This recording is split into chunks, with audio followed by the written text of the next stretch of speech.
ഒരു കുക്കർ എടുത്തിട്ടുണ്ട്. അതിലേക്ക് മമ്പയർ കഴുകി വൃത്തിയാക്കി ഇട്ട് കൊടുത്തിട്ടുണ്ട്.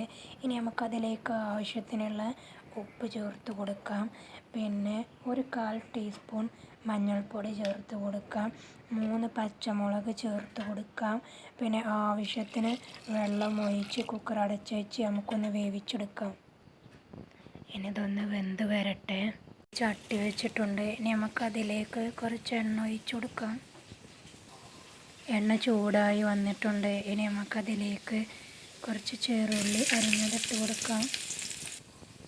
ഇതിലേക്ക് ഒരു തക്കാളിയും കുറച്ച് കറിവേപ്പിലയും ഇട്ട് കൊടുക്കാം. ഇനി നമുക്കൊന്ന് അടച്ച് വെച്ച് വേവിച്ചെടുക്കാം. തക്കാളിയൊക്കെ ഒന്ന് ഉടഞ്ഞ് വരണം. മമ്പയർ റെഡിയായി വന്നിട്ടുണ്ട്. ഇനി നമുക്കിത് അതിലേക്ക് ഒഴിച്ചു കൊടുക്കാം.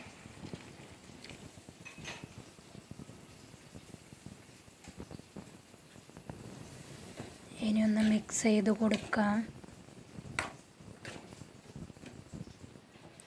അങ്ങനെ മിക്സ് ചെയ്ത് കൊടുത്തിട്ടുണ്ട്. മമ്പയർ റെഡിയായി വന്നിട്ടുണ്ട്. അങ്ങനെ നമ്മുടെ മമ്പയർ ഉപ്പേരി റെഡി.